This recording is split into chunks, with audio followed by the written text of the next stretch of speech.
Judeo-Christian ideals are pervasive all throughout the Constitution and the Declaration. And as a matter of fact, many of the things that we see in the Constitution come from the book of Deuteronomy, come from different portions of the Bible, and they were basically the framework that guided the framers, who were deeply religious people. Most people don't know it, but for example, of the 56 signers of the Declaration of Independence, 31 of them were seminary graduates.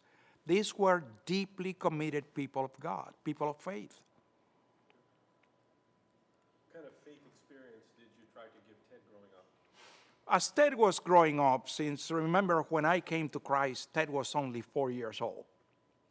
So I tried to share with him at his age, in the way I could, the relationship that I had with Christ.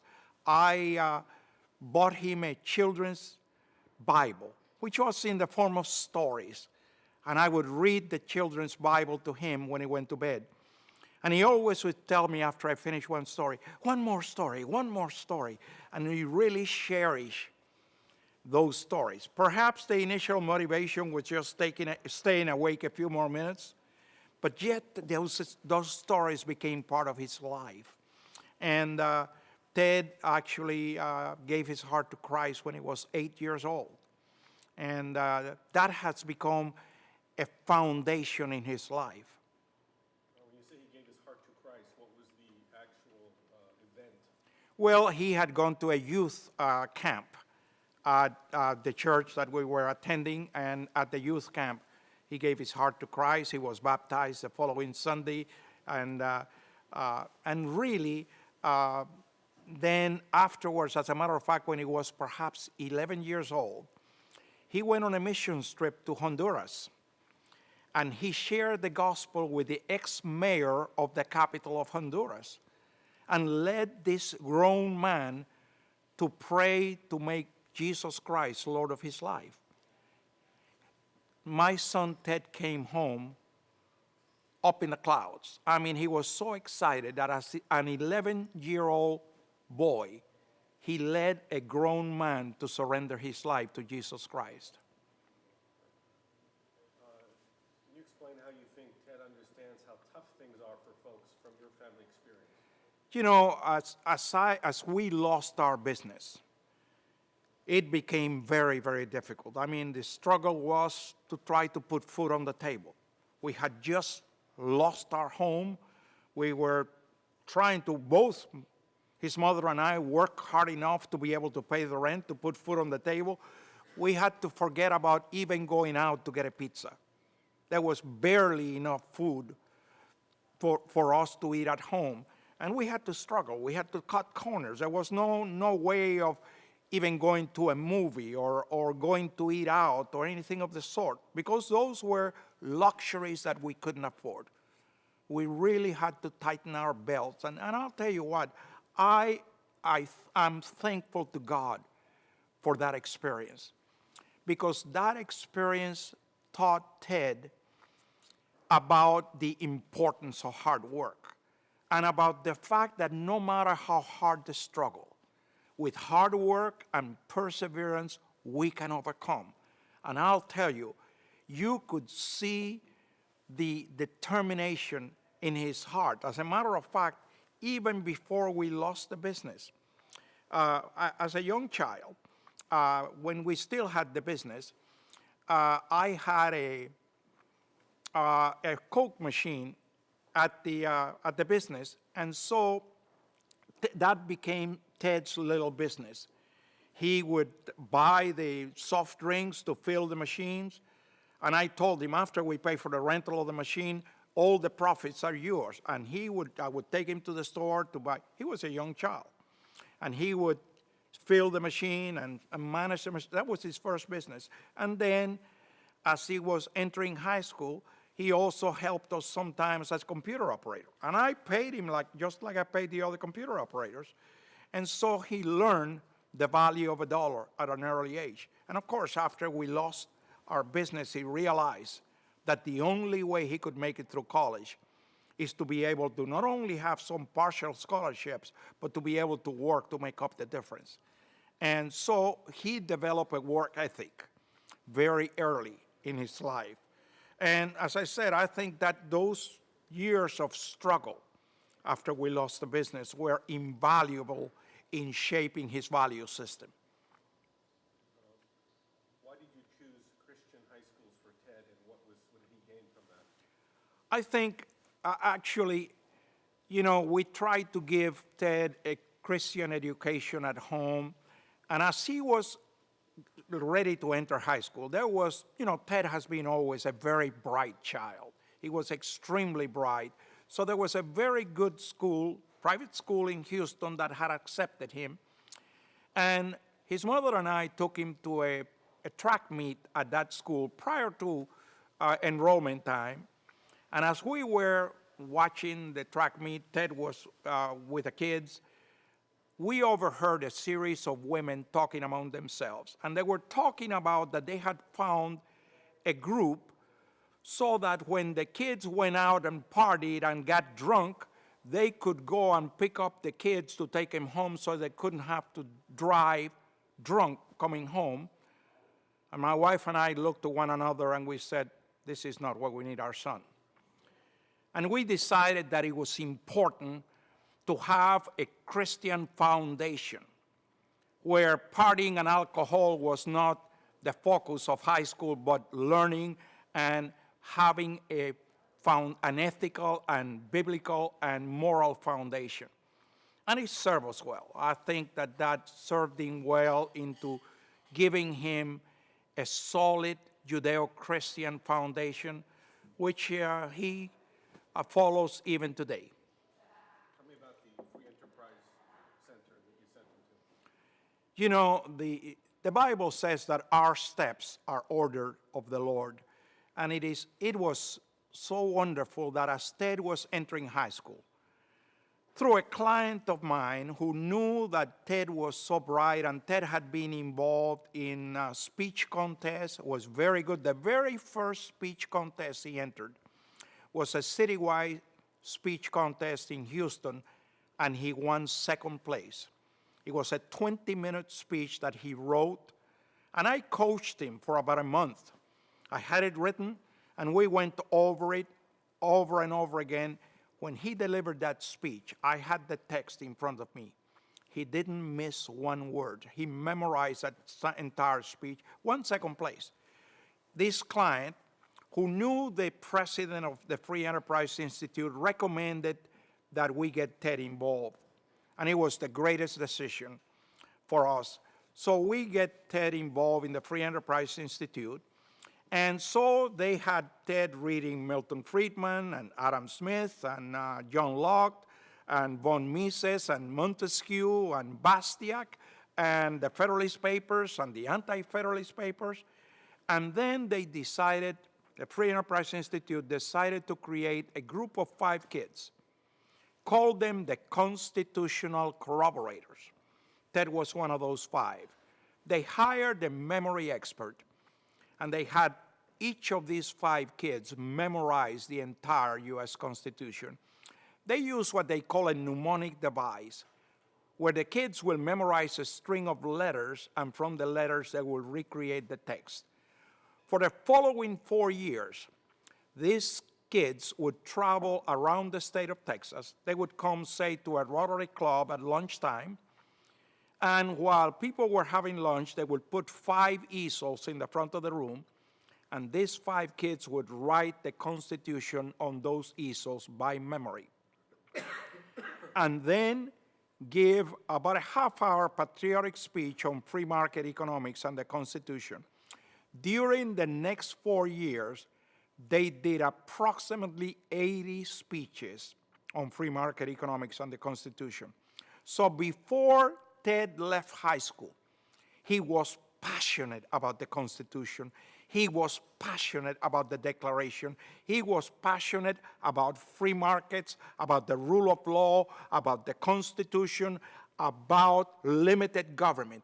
And that passion became like fire in his bones. And let me tell you, the reason I know that Ted will continue to follow that path is that that fire is as alive today as it was 30 years ago. You know, when Ted was in junior high, he would say, you know, I want to be a computer programmer. I want to study artificial intelligence. And I remember that after he said that a few times, I said, Ted, you are a people person. You will go bananas sitting in a cubicle. And so he looked at me and he said, you know, Dad, you're right. And after he went to the experience of the constitutional corroborators, I'll tell you what, he knew exactly what he wanted to do in his life. He knew that his life was committed to be a servant in this country. He was so passionate about the Constitution that he knew that that was his purpose in life. That's why he said, I have to go to one of the Ivies. Now you got to realize we're broke. We just lost our business. And he says, I got to go to one of the Ivies. And I remember his mother and I, we said, you know, we don't have any money, but we'll make it happen. So he, on his own, he set up appointments at each and every one of the Ivies.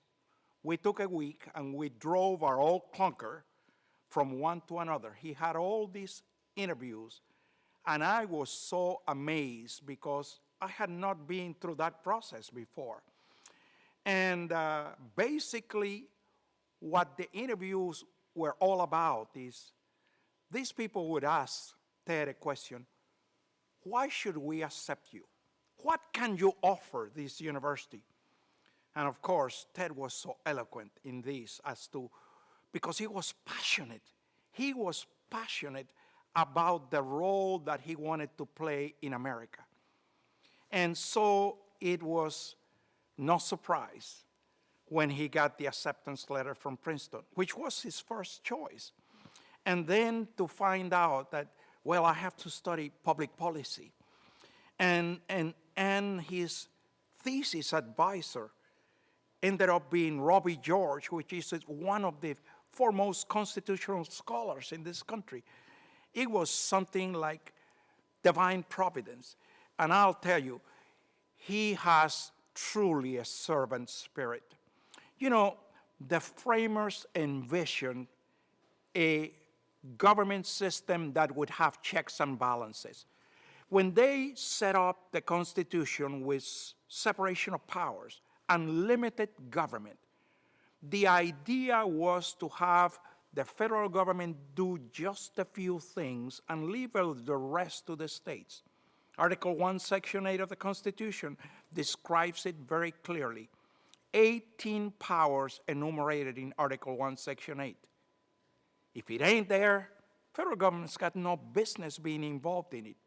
And then the 9th and 10th Amendment tells us very clearly, everything else is reserved to the states.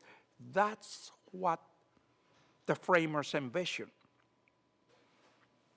Jefferson said,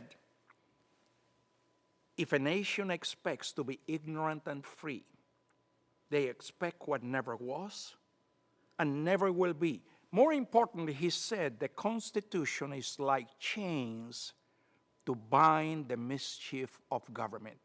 Today, we're seeing a lot of mischief as government becomes involved in a lot of areas that they shouldn't be involved. And Ted understands that. He understands something else. You find so many politicians that go to Washington and forget where they came from. They think that we, the people, work for them. But it is not coincidental that the first 3 words in the Constitutions are we, the people. You see, historically, if you look for the last thousands of years, the model for government has always been the same. It has been a man-made system, which is authority flows from God to the government to the people. And tyrants and kings have used that model to justify their oppression to the people. And they say, well, I get my authority from God, so I have the right to oppress you. But you see, the framers came up with a different model. I believe it was by divine inspiration. And the model they came up in the Constitution is no longer authority flows from God to the government to the people, but its authority flows from God to the people to the government. From God to the people to the government, and all authority rests upon we the people. Ted understands very, very clearly that model, and that government is a servant to the people, not the other way around. And I am so happy that he does understand that. He really has that servant spirit. And what he wants to do is to be a servant to we the people, to all Americans, be a servant and be able to exert that servant leadership that will make America great again. Can you share with me 2 humorous stories of Ted growing up, high school? I think probably one of the most humorous stories about Ted is when Ted was, I guess, 4 or 5 years old. He was at my sister's house, and my sister had a little dog, and my mother was making Cuban meat turnovers, which I call empanadas. And my mother had flour scattered over the kitchen counter, and she would roll these meat turnovers in this flour, and little Ted grabbed this dog and rolled him over the flour, and that dog jumped from that counter, spreading flour all over the living room. My mother was screaming, and the rest of us were laughing our heads off. I remember another time we were at the beach, and this fisherman had brought on his net a little octopus, and he had that octopus on his arm, clinging to his arm. And Ted said, "Oh, I want the octopus on my arm." He must have been 10, 11 years old. So he sticks his arm out, and this man puts this little octopus on his arm, and the octopus bit Ted. And I'll tell you what, he had a scream, and I mean, he had a red puncture on his, and neither his mother and I knew what to do. She looked it up and found out that all that we could find, well, normally an octopus bite, there's normally nothing you can do about it, but some have been fatal. And I'll tell you, we had about a week that we were on pins and needles, trying to look at his arm daily, making sure it wasn't going to swell up, what was going to happen, because it also, what we read was, there was nothing we could do about it. We took him to the doctor, and the doctor said, "I don't know what to do about an octopus bite." He didn't had even heard of an octopus bite. Okay, good. You know, America has lost its way. For too long, politicians have strayed from that clear path that the framers envisioned of limited government, of serving the people, and unfortunately, we have politicians that just want to preserve the status quo. They get to Washington, and that their first objective is not to serve we the people, but to get reelected. And unfortunately, we got politicians in Washington that have been there for 30 years. They have no clue what are the needs of the people they're representing. I think what Ted brings to the government, that Ted brings to the nation, is a vision for America. And it comes from a heart that really cares, that really loves this country and really wants to be a servant to the people. I think, you know, our heritage, I grew up in Cuba, so Ted's heritage is from Cuba, from my side. From the mother's side is Irish and Italian. But you know, even though it's a different heritage, Ted will be a president to all the people. His vision is to be able to represent every American, regardless of race, creed, or social or economic position. He wants to be a president to all the people. Okay, can I have that same answer on that video? The same Are you okay with the way that was answered? Yeah? What would it mean to America to have Ted as a president? En español.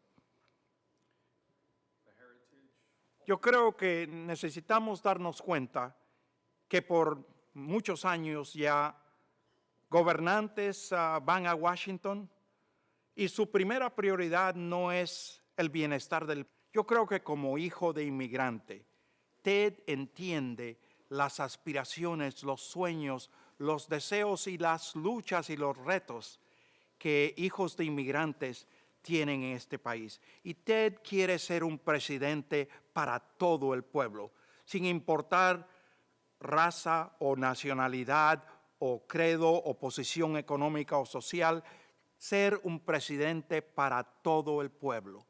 Él tiene un deseo de servir a este país, un amor por este país y un amor por ver este país ser de nuevo un bastión de libertad a través del mundo y de oportunidad para todo americano.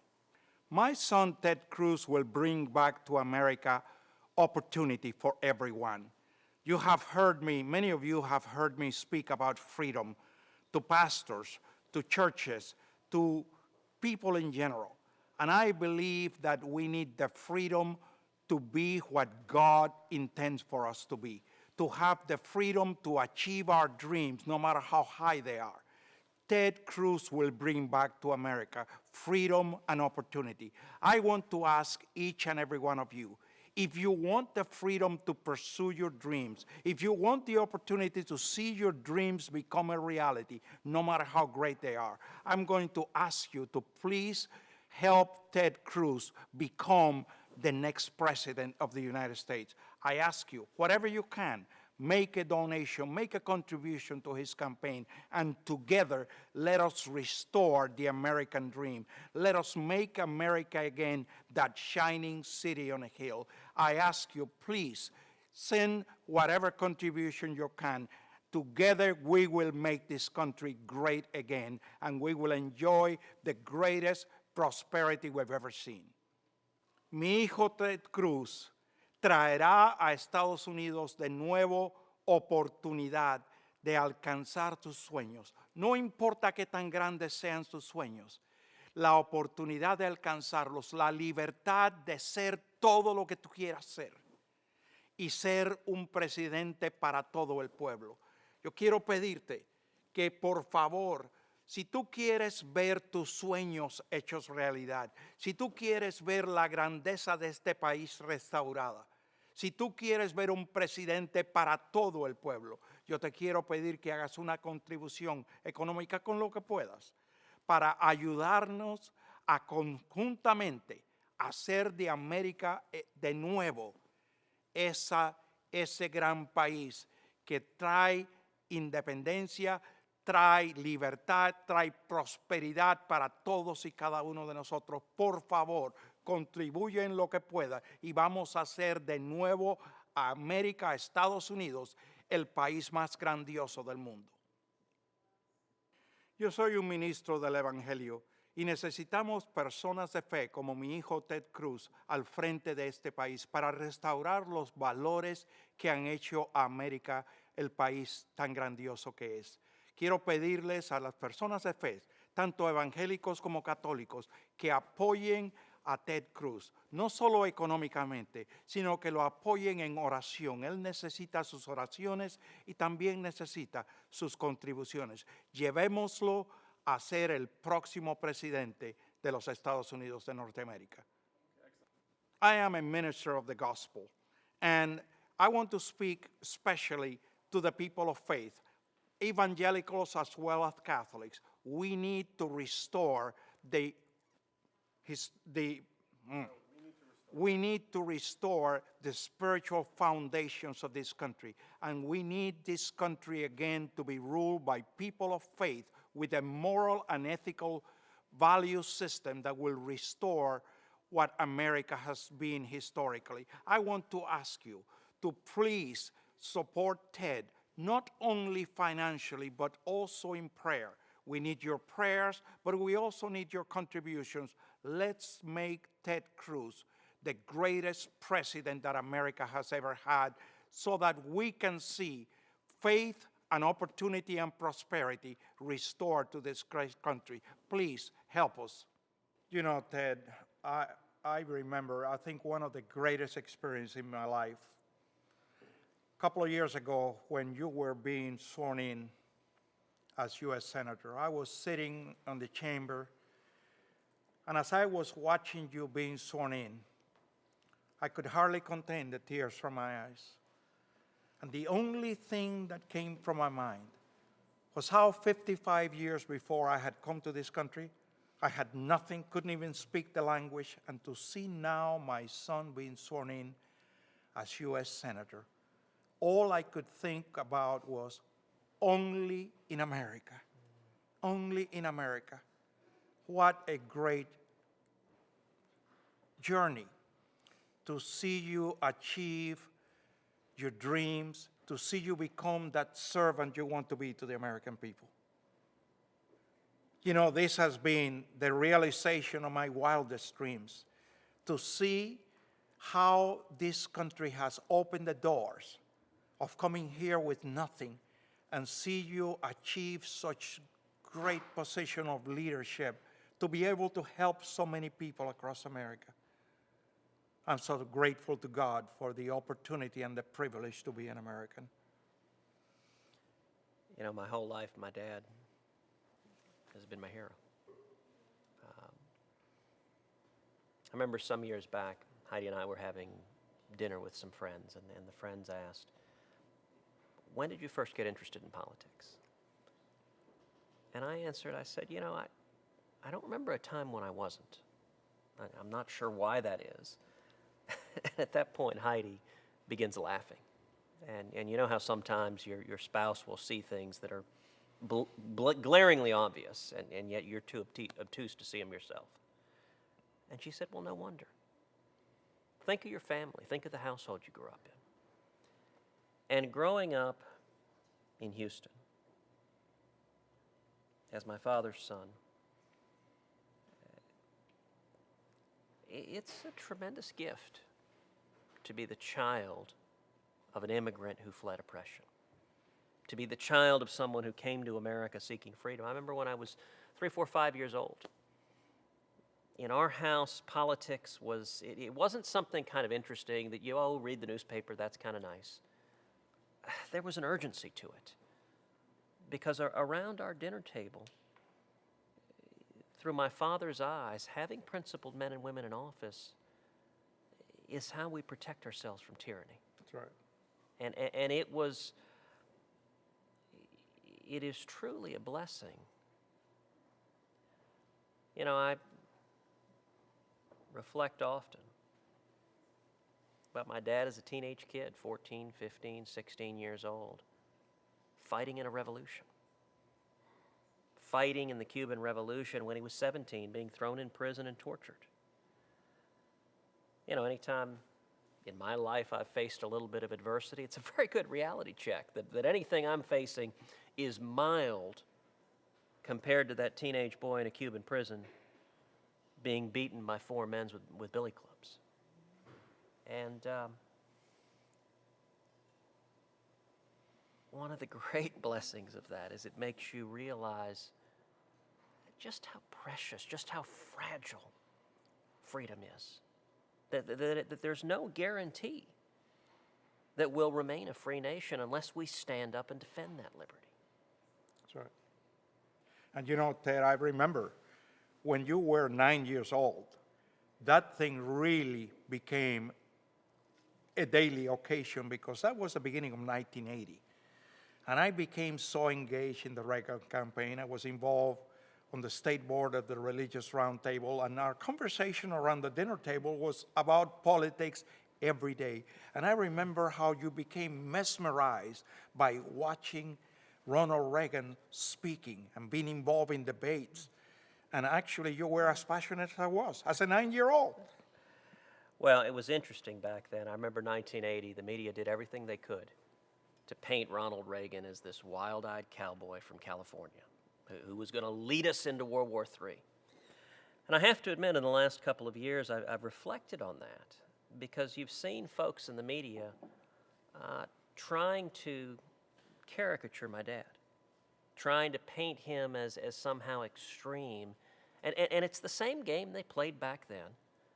Look, I understand that folks in the media may find a Christian pastor a little bit foreign to what they know and understand, and they want to ridicule. And they want to ridicule our values and our faith. But I'll tell you, I have never known a more generous man. I've never known a more principled man. I've never known a more courageous man than my father. And frankly, those media hacks who try to go after my dad, I think frankly are out of their league. If they want to attack me, that's fine. Knock themselves out. But in trying to tear my father down, they reveal, in trying to tear my father down, they reveal a lot about themselves. They reveal a lot about what they're afraid of. And I'll tell you, I've never known anyone who believes more in the miracle of freedom, who believes more in this country, who loves this country. Listen, when my dad was a scared teenage boy, Excuse me. Listen, when my dad was a scared teenage boy. listen, when my dad was a scared teenage boy, America saved him. America gave him hope. This nation has been a beacon to those who are oppressed. Absolutely. Absolutely. I am so proud to be an American, to really be in the land of opportunity. This is why I get so burdened when I see that opportunity, when I see our freedoms under attack. And Ted, I know you have the answer for America. That's why I think every American needs to support what you're trying to do, and it is to restore America to its former greatness. The only answer is the same answer we saw in 1980. You know, I think today is very much like the late 1970s. I think Barack Obama is uncannily like Jimmy Carter. Same failed domestic policy, same economic stagnation, misery, malaise, same feckless and naive foreign policy. In fact, exact same countries. Absolutely. Russia and Iran laughing at and mocking the President of the United States. And what happened in 1980 is the American people rose up. It was a grassroots movement, swept this country. Millions of men and women rising up. And I'll tell you what gives me encouragement, gives me hope, gives me inspiration, is the same thing's happening again. I see it all over the country. Men and women are waking up. People who've never been involved in politics are standing up and saying, what we're doing isn't working. We got to get back to the values this country was built on. We got to get back to the free market principles, to the constitutional liberties. We got to get back to the land of opportunity that you came to in 1957. That's right. You know, you think about that teenage boy at the age of 18, not speaking English, with $100 sewn into his underwear, washing dishes, making 50 cents an hour. What an incredible nation that you can come here with nothing and achieve anything. And right now, that opportunity is getting harder and harder for people to realize. It's getting harder and harder for people in my father's situations, teenage immigrants who are here now, harder and harder for single moms, harder and harder for young people, harder and harder for everyone who's struggling.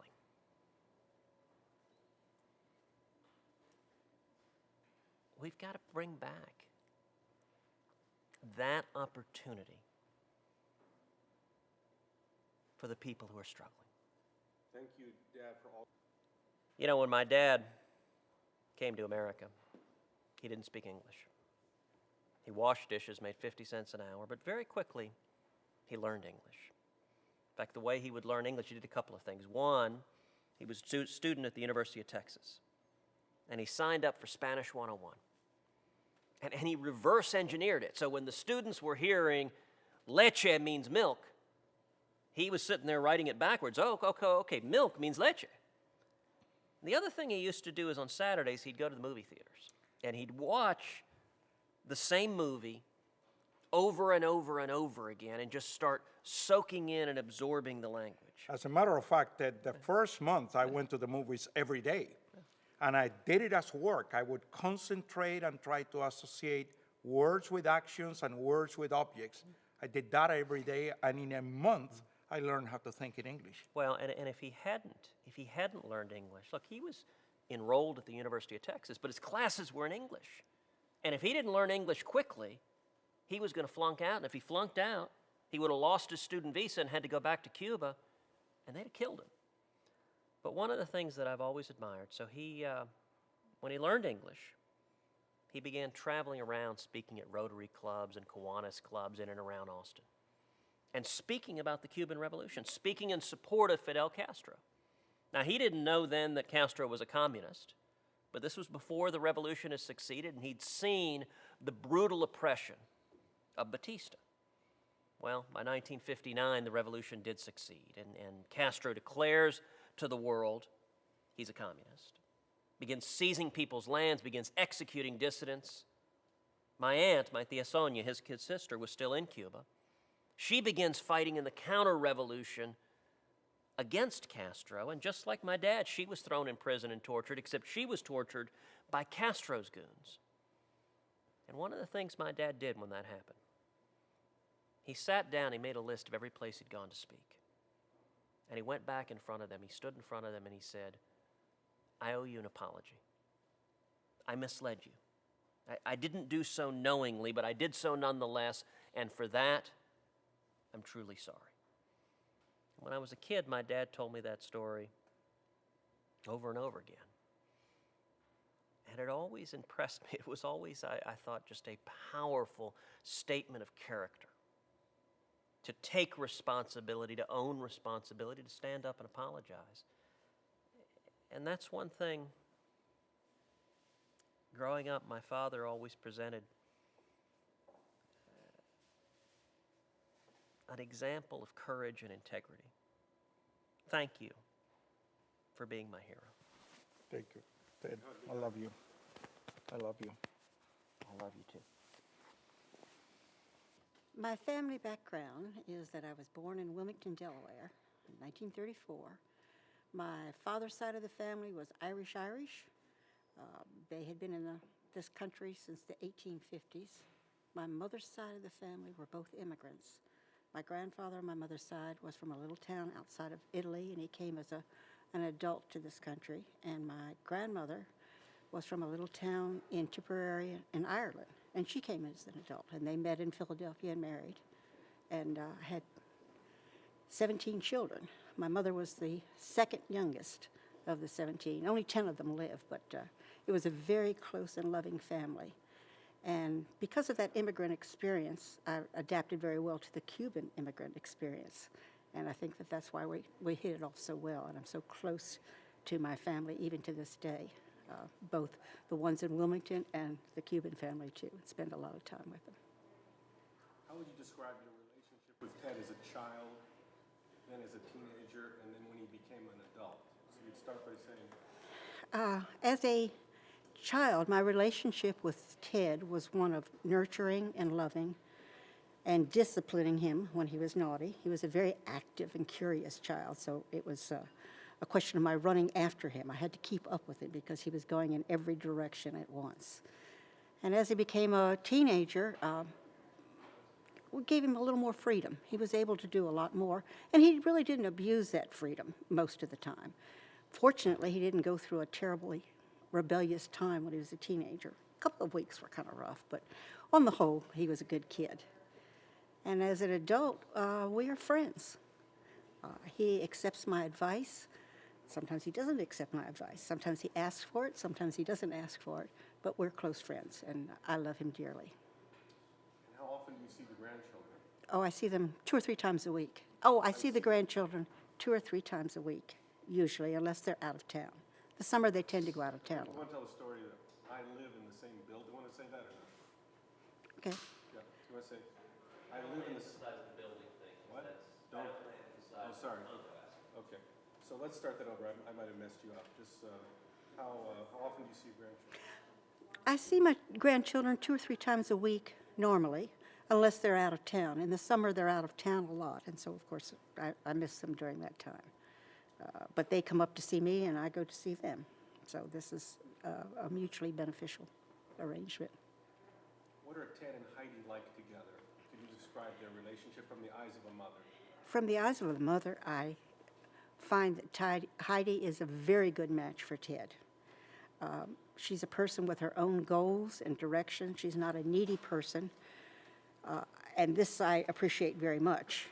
She allows Ted to do his thing. She supports him. She loves him, but she has her own goals and is a person in her own right, and I admire that very much. Did you support Ted attending Christian high schools, and why? Oh, yes. I'm sorry. I supported Ted going to Christian high school because I wanted him to have the moral background that I felt that he needed as an adult. And I felt that his academic background was sufficient that it would carry him through anywhere.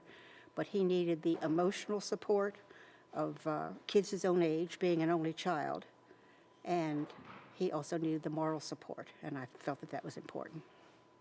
Did you at some point feel that Ted was destined for something special, or to have an out-of-the-ordinary life when he grew up? Well, I felt that Ted was always very talented and that he would have something special in his life. But I really had no conception of what the direction would be. Until he became a teenager, then he had more fixed ideas about what his future would be. And whatever he wanted to do, that was fine with me, as long as it was legal and moral. That was great. Can you share a couple humorous stories from Ted as a child? One of the funniest stories of Ted as a child was with his grandparents visiting us for Christmas, and they were asleep in the back bedroom, and Ted was young, and he wanted to open his Christmas presents, and we would not allow him to do so until they were up and, part of the family and watching it. So he got a glass of water, and he took it in the bedroom, and he took that glass of water and he poured it on his grandfather's. When he was a small child, his favorite sports team were the Cowboys, and he had a Cowboys wastebasket, a Cowboys sweater, a Cowboys hat, and he rooted for the Cowboys all the time. As he got older, he became an Astros fan and then a Rockets fan. So those were the 3 teams that he enjoyed the most. Excuse me. I think Ted handled the pressure very well. Sorry. Handled the pressure of the financial hardships. I think Ted handled the pressure of the financial hardships very well, because we took the time to explain to him what the circumstances were, what the amount of money we had was, and what we were able to allow for his education, and he adapted accordingly. I think it helped build his character in as much as he became more independent and was able to take care of himself. As he left the house at 17, he really was leaving the nest then, and he took a couple of jobs while he was at Princeton to help put himself through, and he has been independent ever since. I would like America to know that he is a principled, loving, generous, kind man, that he is a wonderful son, a wonderful husband, and a wonderful father, and I love him very much. I think Ted would appeal to all backgrounds, at least most backgrounds in the United States, because he bases his policies on bedrock principles of the Judeo-Christian background, and these are common throughout America. From these principles, then his policies develop, and then he just needs to explain to the nation what the policies are and how they flow from these bedrock principles. Ted was surrounded by girls and women as he was growing up. He was the only boy in the family. He had 2 stepsisters who were 8 and 9 years older than he. He had 2 cousins from my sister who were 9 and 10 years older and were active in his life. And then, of course, Bibi was like a sister to him, and she was 5 years older. Do that again, except say half-sisters instead of step-sisters. It's about the women. Women in his life. Okay. Ted was surrounded by women in his life. He was the only young male in the family. He had two half-sisters who were 8 and 9 years older than he. He had two cousins who were the daughters of my sister, who were 9 and 10 years older and were involved with him. And then, of course, Bibi, who was 5 years older, who was very much involved in his life. My sister was also, but to a lesser degree. When Ted was sworn in as senator from Texas, I was so proud of him. I was just bursting at the seams, and I found it almost surreal that he had reached that particular status. It was such a wonderful thing. He had worked so hard, and the doors just opened, and he walked right through them. And it was the grace of God that put him in that position, I'm convinced. If Ted becomes president of the United States, I think that the world can rely on his word. He says what he means, and he does what he says. And I think that ultimate statement of his beliefs are strong enough that it would permeate the world, and people would know where America stands. And his policies will fall from that. When I was growing up, I spent a lot of time with my mother's family, my aunts and my uncles and my cousins. They all lived close together. And every weekend, we lived in the suburbs. Every weekend we would go to what was called Down Home, which was 2nd and Jackson in Wilmington, Delaware. At 2nd and Jackson, most of my aunts and uncles lived there, and we would make the rounds. We would go from my Aunt Clara's house to my Aunt Madeline's, to my Uncle George's house, to my Aunt Martha's house, to my Aunt Mamie's house, to my Uncle Al's house, and the children were always welcome. We walked in, and they treated the children as though they were their own. They gave us something to eat, they gave us money, they gave us love, and it was a wonderful, warm family that supported each other wholeheartedly. And this formed my idea of what a family should be like from a very early age. My immediate family, my father in particular, came from a family of upper middle class. They were entrepreneurs. They had businesses that they ran. My mother's family, on the other hand, was an immigrant family. My mother and father became adults during the Depression, and their idea of success was to always have a job. My father thought that a woman's place was in the home, and that she should get married and have children, and that was the way it was. Well, I didn't feel that way, and my mother supported me very much in getting a college education. So I insisted all through high school that I was going to go to college. I didn't know what I was going to do, but I was going to do it. And my father was very much against it and said, "No, you're not going to."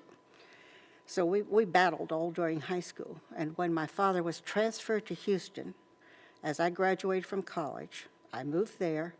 And Rice University, when my father was transferred to Houston, I was just graduating from high school. At the time, I didn't know where I was going to college. All I knew was that I was going to college. I didn't know what it would take, but I was determined to do so. It so happened that Rice University was 2 miles down the street from where we lived. So I went there and put in my application, and 2 weeks later, my application was accepted. Now, Rice was a unique place at the time because they didn't charge tuition. Everybody there was on scholarship. It was all valedictorians and high-achieving students from large high schools. The fact that I came from a small high school was surprising, that I was accepted. But I was, and therefore my father allowed me to go to Rice, and I graduated from Rice. As a result of having not to pay tuition, just to go there and live at home. He felt it was okay for me to do that. And when he went to work, people were very pleased that his daughter had been accepted at Rice. So I got my degree in mathematics and went on from there. Talk about your work at Shell in the 1950s. After I graduated from college, I got a job at Shell Research Lab in Houston as a computer programmer. At the time, there were no classes in programming. My degree was in theoretical mathematics. So all of my job training was on-the-job training. And I was fortunate enough to have a couple of men in the department who took me under their wing and taught me how to program, were mentors to me, spent a lot of time teaching me. And this stood me in great stead for the rest of my career as a programmer. At the time that I started in programming, punch cards were the input to the computer. They had what was called key punch machines. So you had to, it was basically like a keyboard, and you punched holes in the paper cards. Well, I didn't know how to type, and I didn't want to learn how to type because I didn't want somebody asking me to type letters for them. I wanted to be treated as a professional. So I just refused to learn how to type. And we always had someone else who would do the key punching and who would do the typing. So if someone asked me to type a letter, I'd say, I'm sorry, I can't type a letter. I don't know how to type. You'll have to get someone else to do it. A secretary. I'm not a secretary. I'm a programmer. When I started off in programming, it was fairly unusual for a woman to have a degree in math and then to go into programming. But I was fortunate in the men who were my bosses because they did not treat me in a subservient way at all. They accepted me and they trained me. Shell at the time would not allow women to travel. So in order for me to travel as representative of our computing department, my boss would just put down my first initial and my last name and apply for funds, and then he would send me off to give a paper in Endicott, New York at the IBM conference, or he would send me off to Tulsa to teach a course in programming over there. And this is the way I got to travel, because he just pretended that I was a man. Now, this caused a little bit of kerfuffle when I went to Endicott, New York to present this paper, because it was a conference center and they had me rooming with a man. So when I walked up there, they went, ooh, we've got a problem here. We've got to change this situation. So they had to hustle around and find me a room by myself. Well, that was a very painful time. When, You should have set it up. yeah, okay. When Ted's dad left us in Canada, it was a very painful time for me. I was very angry and I was very hurt. But I continued working at the company that we had founded and put Ted in daycare and had a nanny that would come in and stay with him. And it was just a difficult time. It didn't last that long, but it was very painful. And I was glad when it was over. And I was very determined to have Ted have a father.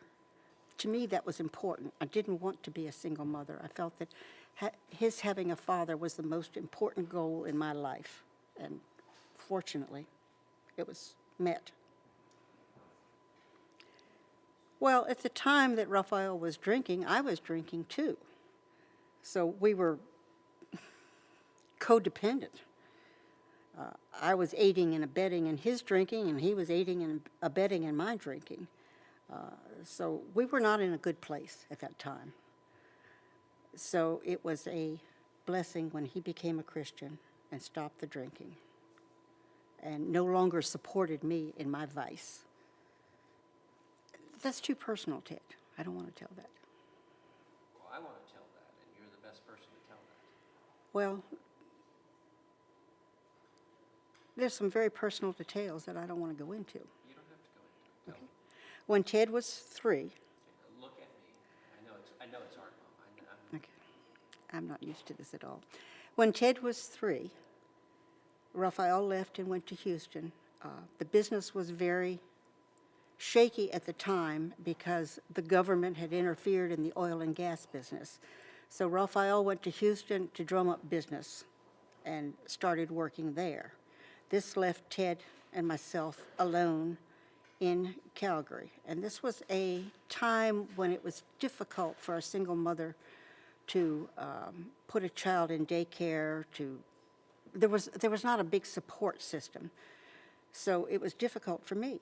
And I had been getting a much lesser salary just because of tax purposes, and I had to get my salary increased. And I had to deal with the new people that were at the company. There were political aspects of the company because other people wanted to take it over. So I was fighting the problems of being a single mother and also being stabbed in the back at the office. So it was a very unhappy time for me. When Raphael became a Christian, I was very pleased that he had, and I didn't know what it meant. I didn't know whether it really would change him in a way that would allow us to have a sound marriage. I was skeptical. So I was on edge most of the time when he came, just waiting for him to fail, waiting for him to do something wrong, because I didn't really believe that he had changed. But it was important enough for me, for Ted to have a father, that I was willing to go along with it to see if we could not make a go of it. And it was a full 3 years after we moved to Houston that I hit bottom emotionally and was able to accept the Lord myself, and that changed my life radically.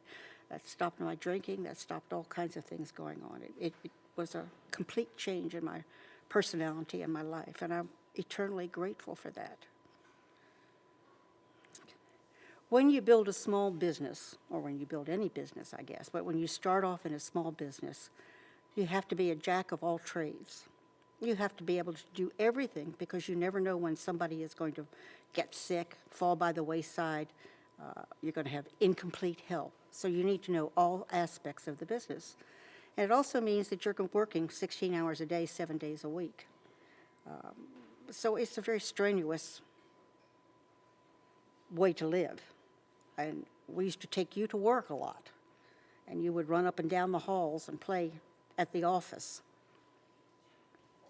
When the oil business crashed in the 1980s, in the mid-1980s, this had a devastating effect on our business, because the business dried up completely. We had been dealing with small companies, and they no longer were doing any oil exploration, so the business shut down. We had 25 employees and no business coming in. And there really wasn't very much that we could do about it.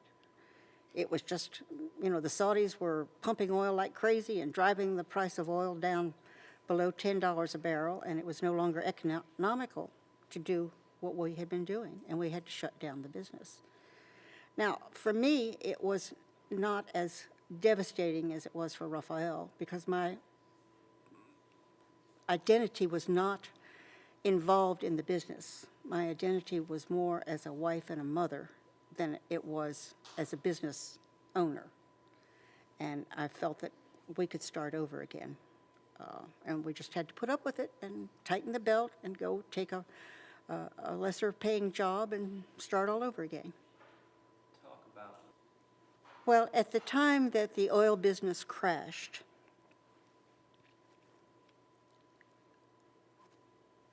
jobs were very scarce. It used to be that Houston was inundated by people coming in from Michigan, coming in from all over the country. Well, when the oil business crashed, they were renting the U-Hauls and they were going out again, and there were no jobs available.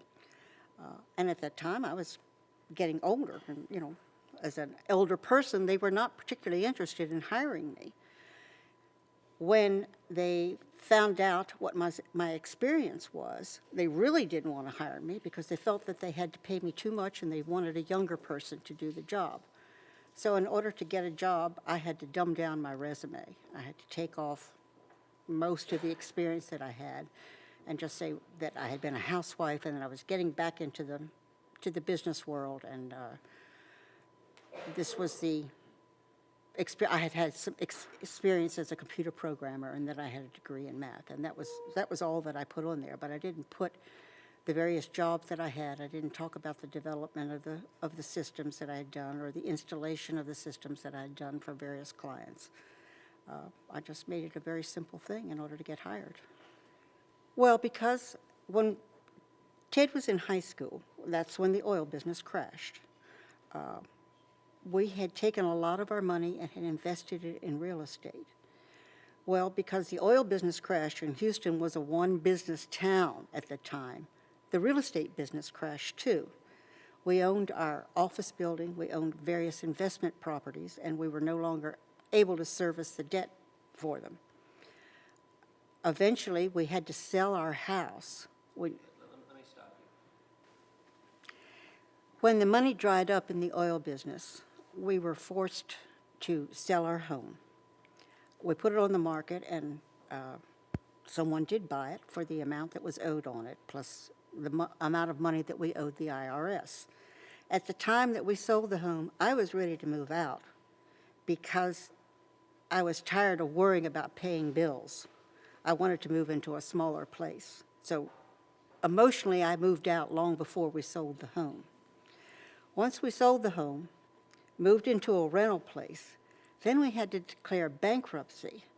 The reason being that the bank had foreclosed on our office building, and there was a deficiency that was owed to the bank, and according to the IRS, that was going to be treated as income for us. So the only way we had to declare bankruptcy to wipe that debt off the books, otherwise we would have had to pay income tax on the deficiency that was there. And that's the real reason that we declared bankruptcy, because of the office building. The rest of our bills were not that great, but the office building deficiency was and the IRS position was the main reason, and we just had to do it because there was no way that we could come up with a $160,000 deficiency payment. When Ted first started working, he was working in D.C. at the time, and he came back to Houston for a visit. It was in September. My birthday is in November. We were going to drive to Dallas to visit Tia Sonia and the crew up there. And Ted tended to be late a lot of times. So he left me sitting at home waiting for him to come so that we could drive to Dallas. This went on for hour after hour, and I called Sonia and I said, he's not here yet. I don't know when we're coming. We'll just be there when we get there. So he arrived back at the house, and he came in, and I was like this. And I said, I think you owe me an apology. And he said, Mom, come outside. And so he took me by the hand. I went outside to the driveway, and here was this beautiful red Saab convertible sitting in the driveway. I said, Ted, did you buy a new car? He had just bought a Mercedes little convertible. And he said, Mom, that's your birthday present. And I went, oh my gosh. And I ran in, called Sonia on the phone, and I said, all is forgiven. We're leaving right now. We're coming to Dallas. I'll tell you about it when we get there. And I called my sister, and I said, we're going to stop by. I want to show you something. Don't go to bed. Whatever you do, don't go to bed. So we drove over to my sister's house, and my sister and brother-in-law came out and saw the car. And I was so excited. And Ted was so tired that he made me drive. And I was driving this brand-new car that I didn't know anything about up to Dallas, and drove all the way up there. And we got to Dallas about 2 in the morning and told Sonia, come out and see what's here. And she jumped. She was in her night clothes. She came out and jumped in the car and took a ride in it. Everybody was excited over the car. I couldn't believe it. His generosity, and it wasn't even my birthday yet, but that was a wonderful birthday present, a very generous one.